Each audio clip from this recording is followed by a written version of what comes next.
High in the hills where mist clings to rooftops like old memories, there sits a village called Mallipura. It is not famous. It does not appear on tourist maps. The roads are narrow. The houses lean against each other like tired friends.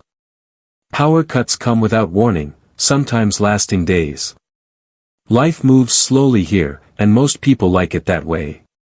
But if you walk through the village at night, you will notice something strange.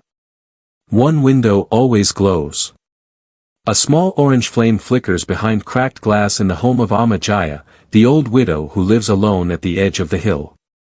For 27 years, that lamp has burned. Through monsoons and funerals. Through festivals and blackouts. Even when the entire village sat in darkness, her light remained. Some say it is habit. Others whisper it is grief. A few believe she is simply too stubborn to let it die.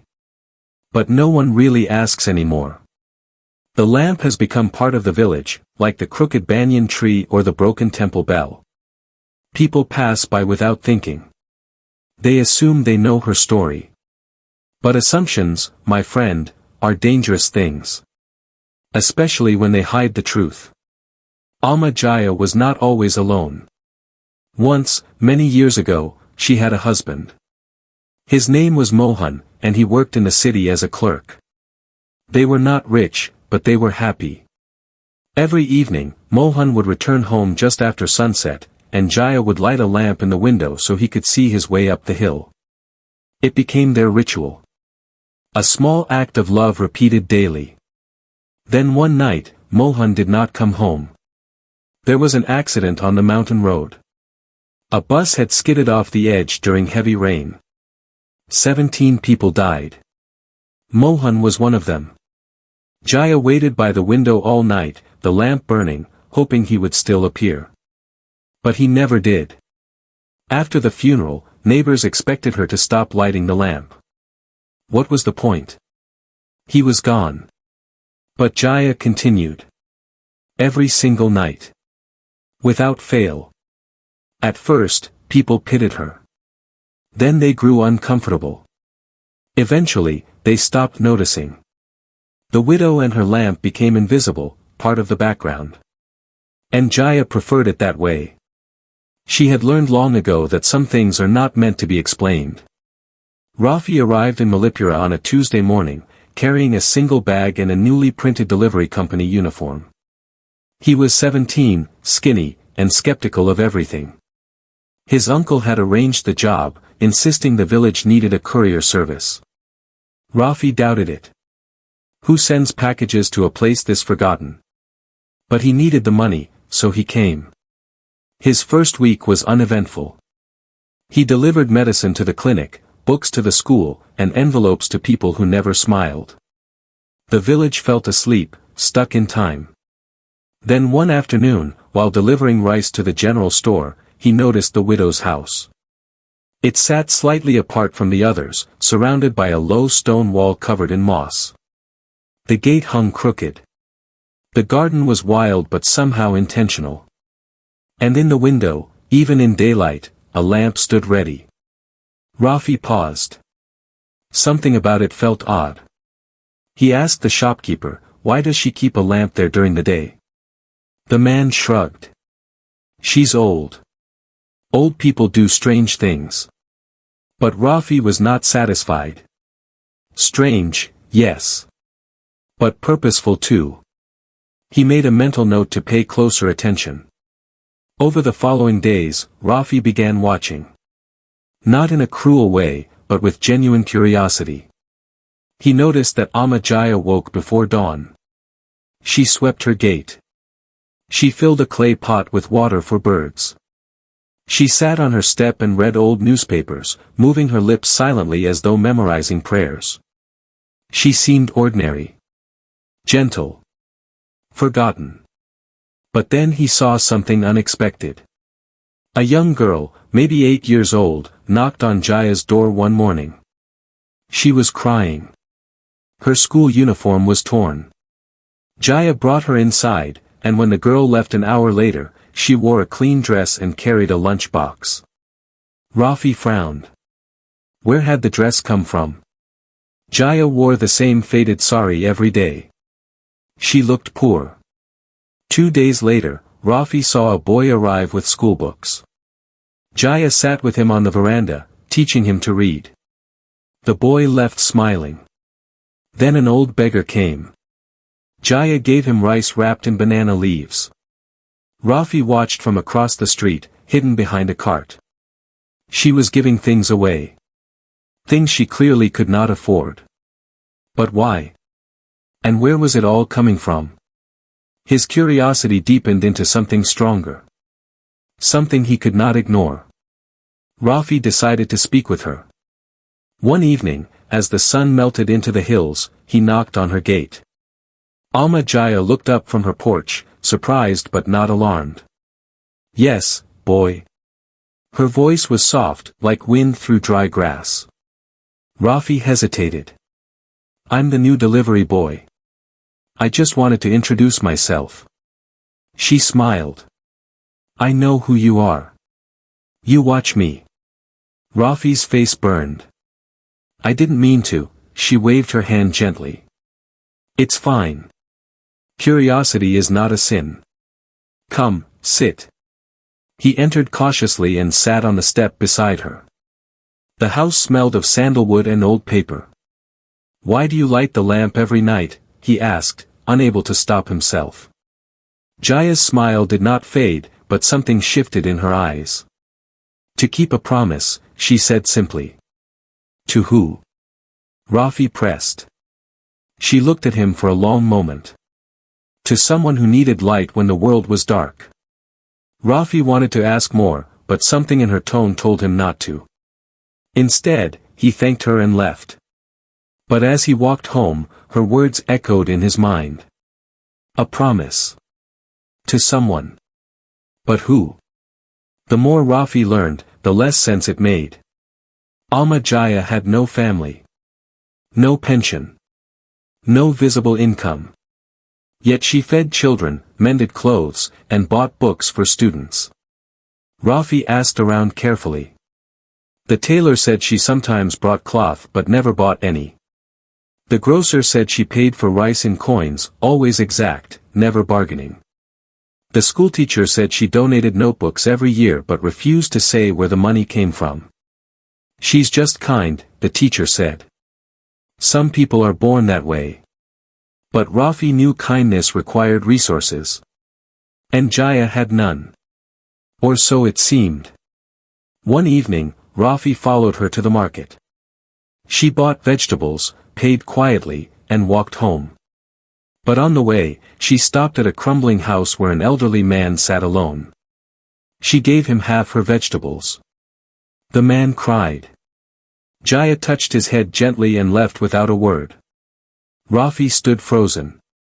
She had just given away food she probably needed herself. Why? What was driving her? That night, Rafi lay awake, staring at the ceiling. He thought about her lamp, her kindness, her secrets. And he realized something unsettling.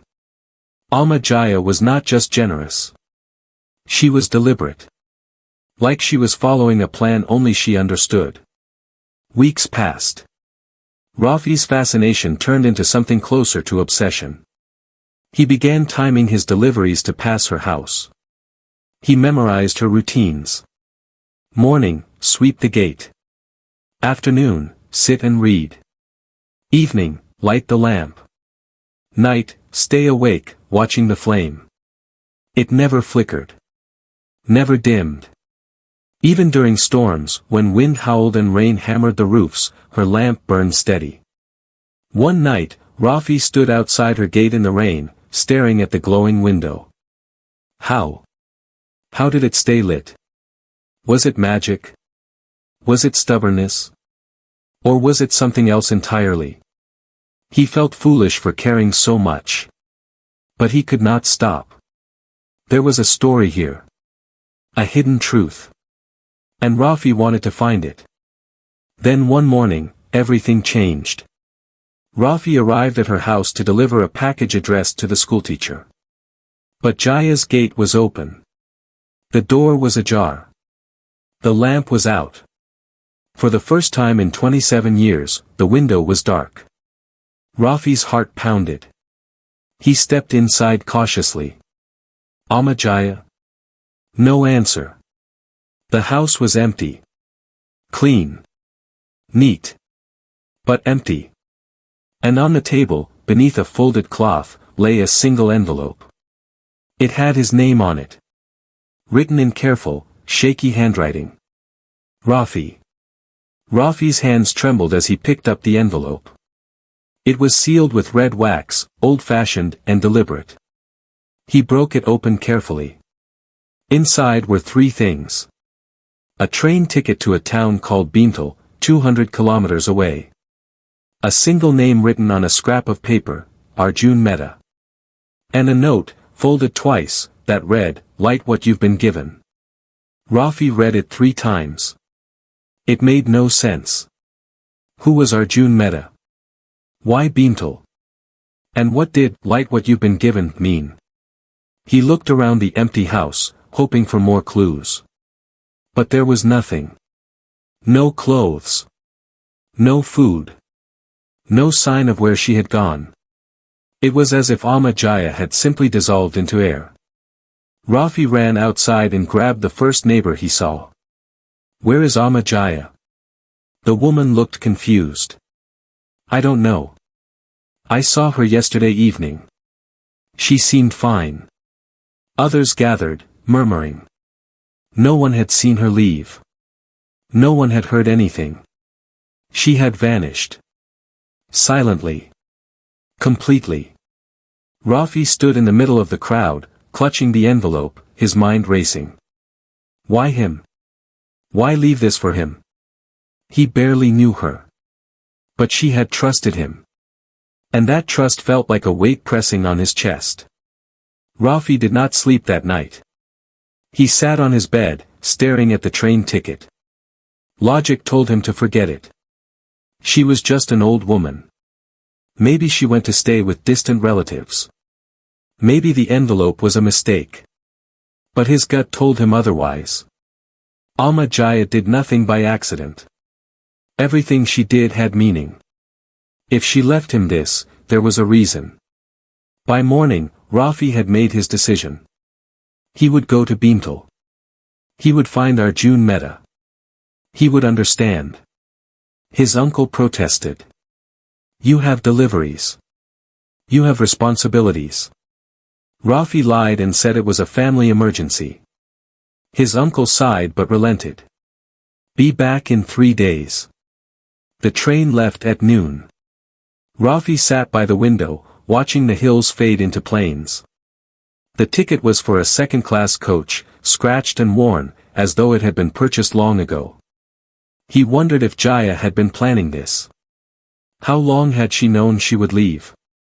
And why choose him, a stranger, to carry her final message? The questions buzzed in his head like trapped flies. By evening, the train pulled into Beental station. Rafi stepped onto the platform, alone, holding a name and nothing else. Beental was larger than Mallipura but just as forgotten. Dust covered the streets. Shops leaned tiredly against each other. Rafi asked a tea vendor, "Do you know Arjun Mehta?" The man shook his head. Rafi asked a rickshaw driver. Same response. He asked a woman selling flowers. Nothing. By sunset, Rafi felt defeated. How do you find one man in a town of strangers? Then he saw a library, small and crumbling, tucked between 2 shuttered buildings. Inside, an elderly librarian sat reading by candlelight. Rafi approached. "Excuse me.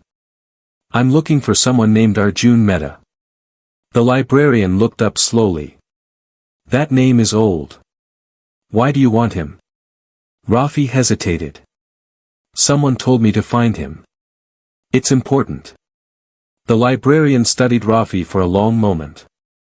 Then he stood and walked to a shelf in the back. He pulled out a dusty register and flipped through yellowed pages. Finally, he stopped. Arjun Mehta. Used to run a school here. Died 15 years ago. Rafi's heart sank. Died? The librarian nodded. But his daughter still lives nearby. Name's Mira. Runs a tailoring shop on Temple Road. Rafi thanked him and left quickly. A daughter. That was something. That was hope. Mira's shop was small, cluttered with fabric and thread spools. A bell jingled as Rafi entered. A woman in her 40s looked up, needle paused mid-stitch. Can I help you? Rafi swallowed. I'm looking for information about Arjun Mehta. I was told he was your father. Her face tightened. He was. Why? Rafi explained carefully. The widow. The lamp. The envelope. The name. Mira listened without interrupting. When he finished, she set down her needle slowly. My father saved a child once, she said quietly. 40 years ago. A little girl, maybe 5 years old, was drowning in the canal near our town. My father jumped in and pulled her out. He almost died doing it. But he saved her. Rafi leaned forward. Who was the girl?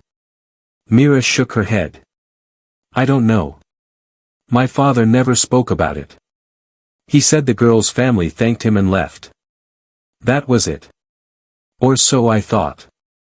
She stood and walked to a wooden chest in the corner. She opened it and pulled out an old photograph.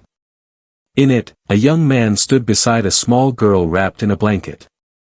The girl's face was blurred, but her eyes were wide and grateful. This was taken the day he saved her, Mira said. Rafi stared at the photo. Do you know her name?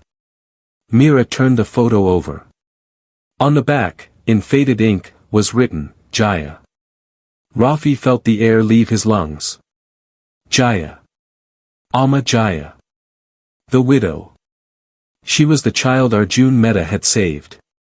Everything suddenly made sense. The kindness.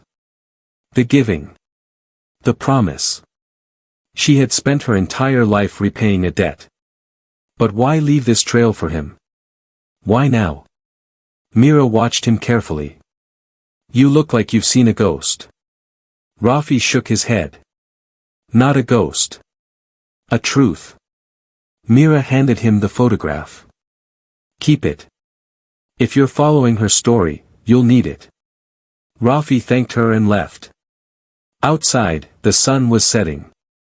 He stood in the street, holding the photo, his mind spinning. Jaya had been saved as a child. And she had dedicated her life to saving others. But there was still something missing. The lamp. Why did it burn every night? What did it mean? Rafi looked at the train ticket again. There was a return date printed faintly on the back. Tomorrow. He had one more day. One more chance to understand. He walked back to the library. The old librarian was still there. Do you have any records about the canal accident? 40 years ago. The librarian raised an eyebrow. You're persistent. He disappeared into the back room. Rafi waited, heart pounding. Minutes later, the librarian returned with a brittle newspaper clipping. The headline read, Local Man Saves Drowning Child. Rafi read the article carefully. It confirmed Mira's story. Arjun Mehta had jumped into the canal during a storm. The child, unnamed in the article, had been swept away by floodwaters. Arjun pulled her out and performed rescue breathing. Witnesses called it a miracle. The girl survived. Arjun was briefly celebrated, then forgotten. But at the bottom of the article was a detail Rafi had missed. A quote from Arjun, I only did what anyone would do. I hope she grows up to carry light into the world. Carry light.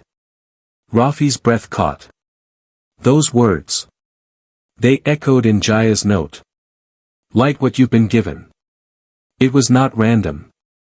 It was a message passed down through time. A promise. A philosophy.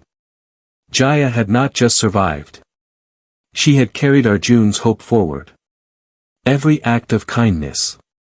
Every lamp lit. Every child helped. It was all part of the same thread.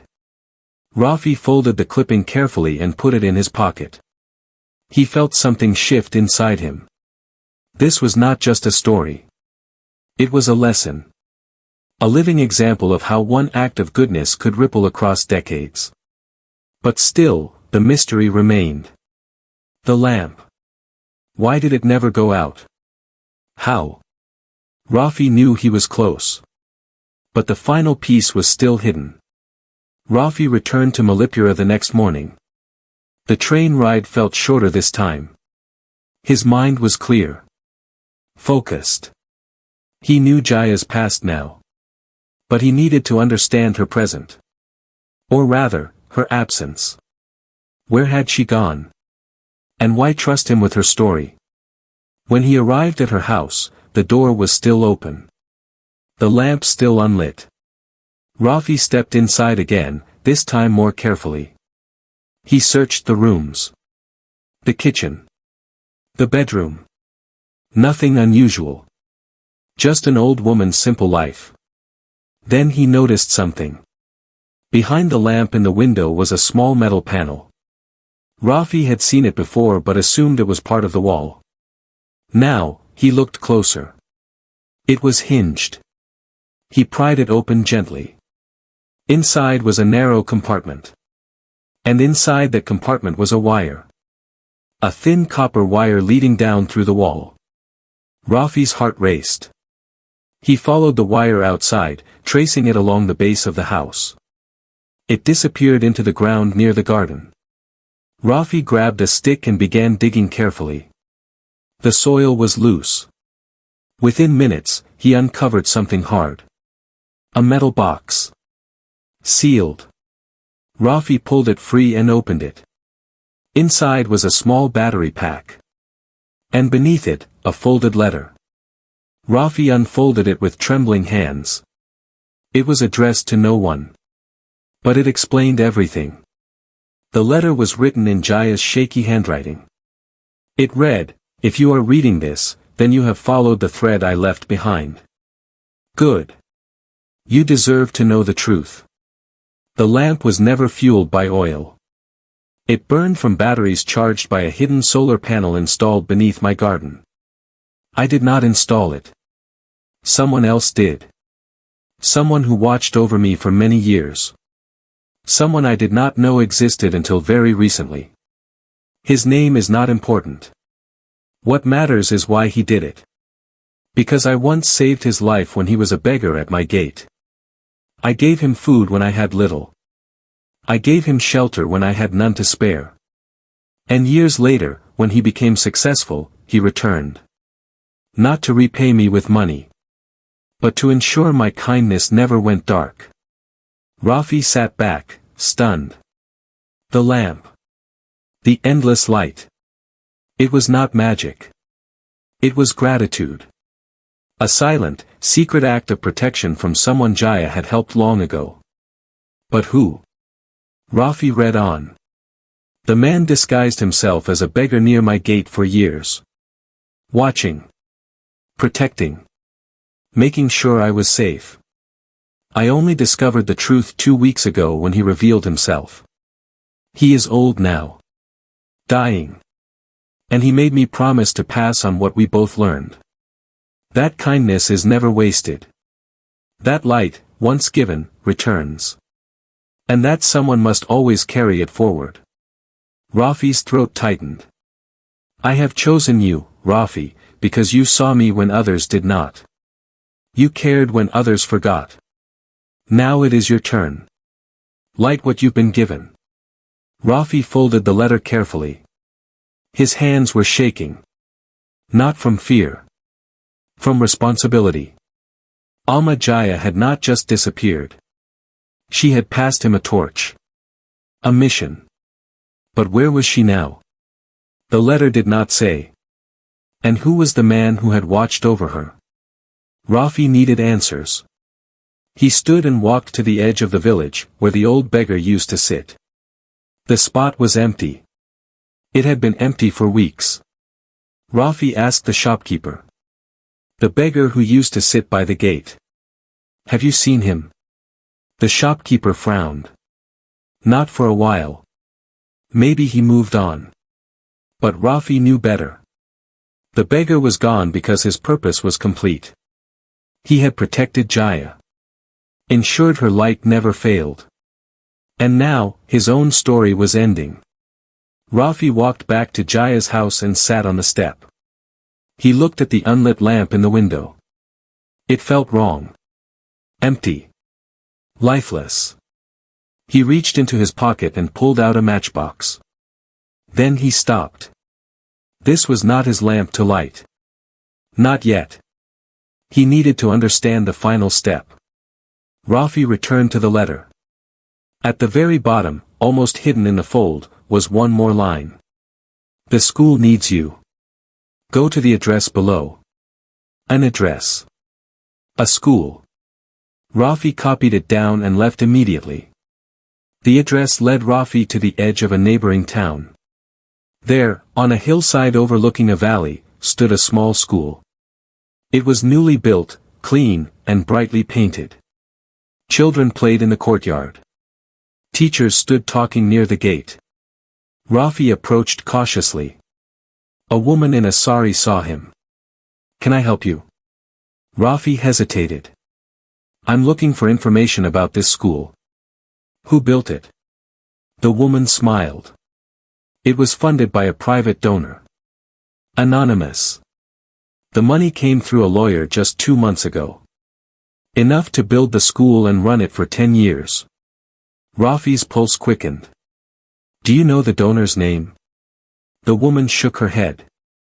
No. But the lawyer left instructions. The school was to be named after someone called Jaya. And there was one condition. A lamp must always burn in the front window. Day and night. No matter what. Rafi felt tears prick his eyes. The lamp. Her lamp. It had not gone out. It had simply moved. Multiplied. Become something bigger. The woman continued. There was also a letter left for someone named Rafi. Is that you? Rafi nodded, unable to speak. She handed him an envelope. Inside was a deed. A legal document. The school had been left in his name. He was now its caretaker. Its guardian. Its keeper of light. Rafi stood in the courtyard, holding the deed, watching children laugh and play. This was Jaya's final gift. Not to him. But through him. She had taken the kindness shown to her as a child and multiplied it across a lifetime. And now, she was asking him to do the same. He thought about Arjun Mehta, who had saved a drowning girl. He thought about the beggar, who had secretly protected the woman who once fed him. He thought about Jaya, who had given everything she had to light the way for others. And now it was his turn. Rafi walked to the front of the school. There, in the window, a lamp already burned. Small. Steady. Eternal. He touched the glass gently. I understand now, he whispered. The woman from earlier approached. Will you stay? Rafi turned to her. Yes. I'll stay. And I'll make sure this light never goes out. She smiled. Then you're exactly who she hoped you'd be. That evening, Rafi returned to Mallipura. He gathered the villagers and told them Jaya's story. Some cried. Some were silent. A few admitted they had never truly seen her. But now, they would remember. Rafi carried the old lamp from Jaya's house to the new school. And there, in front of everyone, he lit it. Not with oil. But with purpose. Months passed. The school grew. More children came. More teachers joined. Rafi worked tirelessly, managing donations, organizing classes, ensuring every child had books and food. He thought of Jaya every day. Her quiet strength. Her hidden sacrifices. Her unshakable belief that goodness mattered. And slowly, Rafi began to change. He became less skeptical. More open. More willing to see the light in others. One afternoon, a woman arrived at the school. She was elderly, bent with age, and walked with a cane. Rafi did not recognize her. "Can I help you?" he asked. She looked around the courtyard, her eyes misting. "This place," she whispered. "It's beautiful." Rafi smiled. "Thank you. It was built by someone very special." The woman nodded. "I know. I knew Jaya." Rafi's heart skipped.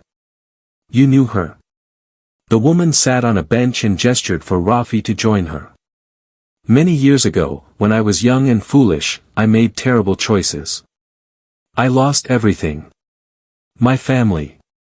My home. I came to Mallipura with nothing. And Jaya found me. She gave me food. A place to sleep. She never asked questions. She just helped." The woman paused, tears rolling down her wrinkled face. "I left without saying goodbye. I was ashamed. But I never forgot her." The woman reached into her bag and pulled out a small wooden box. "I came to return something." She opened the box.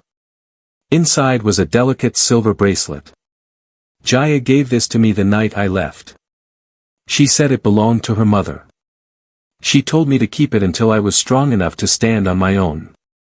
And when that day came, I was supposed to pass it to someone else who needed strength." The woman placed the bracelet in Rafi's hand. "She would want you to have it. Not to wear. But to remember." Rafi held the bracelet carefully. It was simple. Unadorned. But it felt heavy with meaning. "Why me?" he asked. The woman smiled. "Because you're doing what she did. You're carrying the light forward. And one day, when your time comes, you'll pass it to someone else." She stood slowly and walked toward the gate. Rafi watched her disappear down the hill. He looked at the bracelet. Then at the lamp. Then at the children playing. The chain was unbroken. That night, Rafi sat in the school's small office. He opened a notebook and began to write.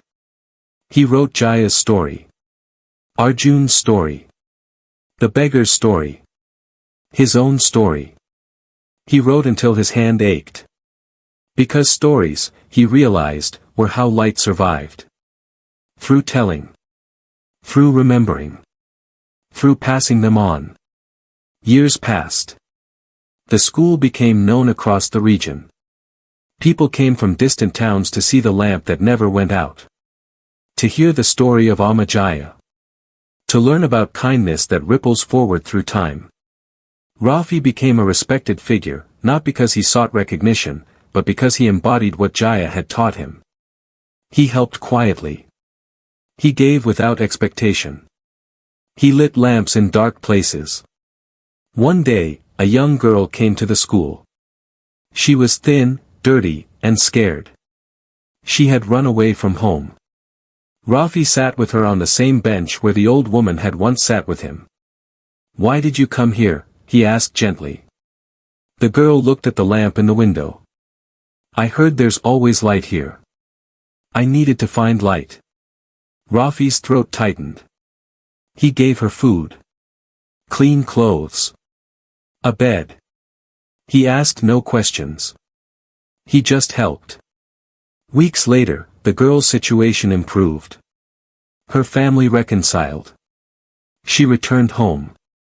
But before she left, she turned to Rafi.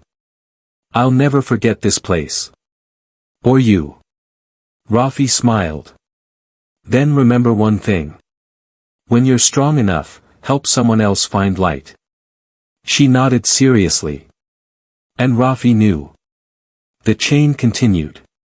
One evening, as Rafi walked through the school's courtyard, he noticed something unusual. The lamp in the window flickered. Just once. Barely noticeable. But Rafi saw it. His heart raced. He checked the batteries. The solar panel. Everything was functioning perfectly. So why did it flicker? Then he understood. It was not a malfunction. It was a message. A reminder. Light does not stay in one place forever. It moves. Changes. Finds new homes. Rafi realized he had been holding too tightly. The school was thriving. The children were safe. The lamp was burning.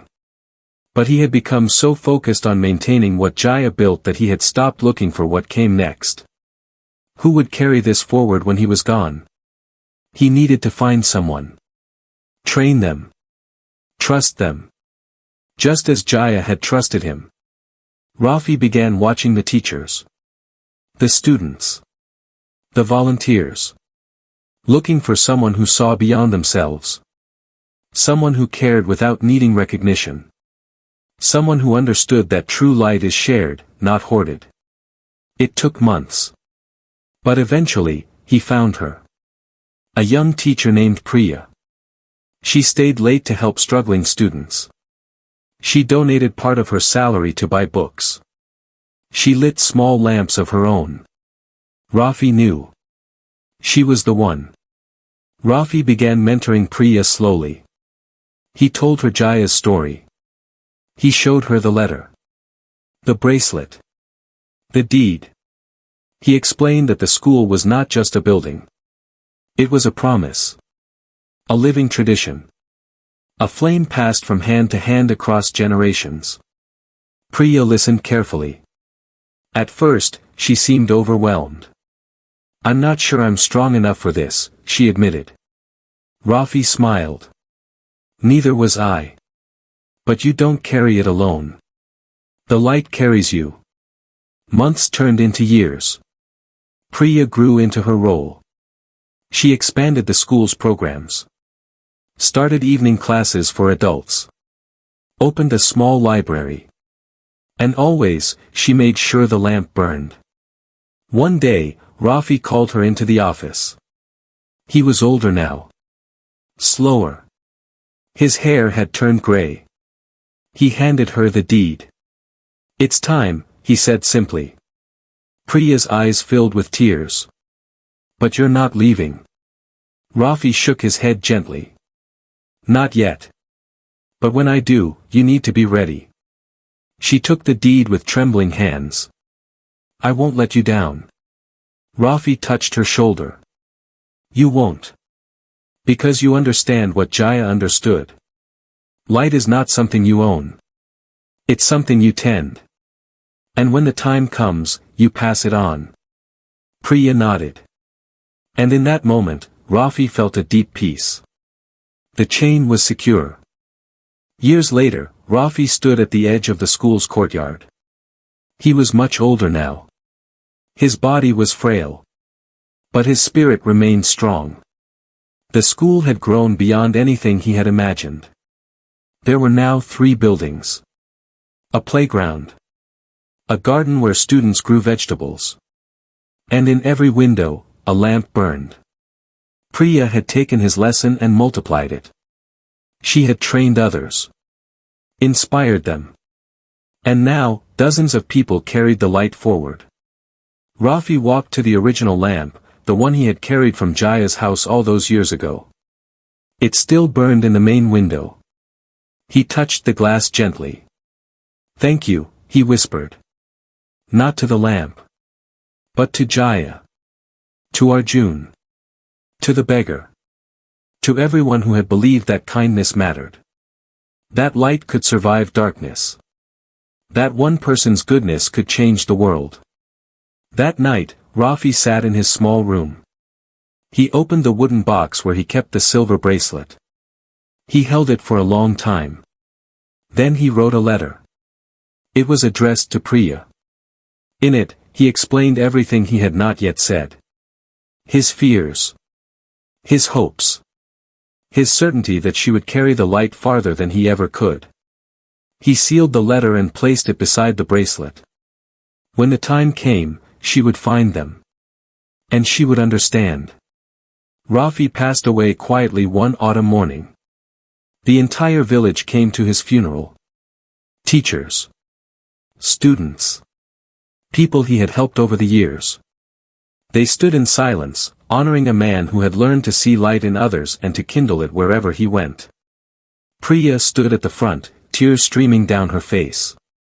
But she did not let grief consume her.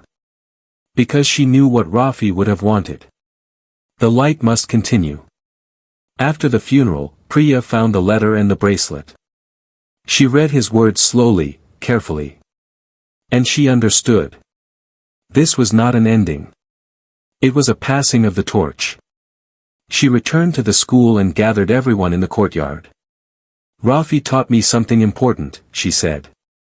Light is not kept. It's given. And today, we honor him by continuing what he started. What Amma Jaya started. What Arjun Mehta started generations ago. She held up the bracelet. This has been passed down through people who understood that kindness is not a moment. It's a choice made every single day. And one day, I will pass it to someone else. Because that is how light survives. Not by burning forever in one place. But by moving. By spreading. By refusing to go out. The crowd was silent. Then one by one, people began to light small lamps they had brought. Soon, the entire courtyard glowed. And in that moment, everyone understood.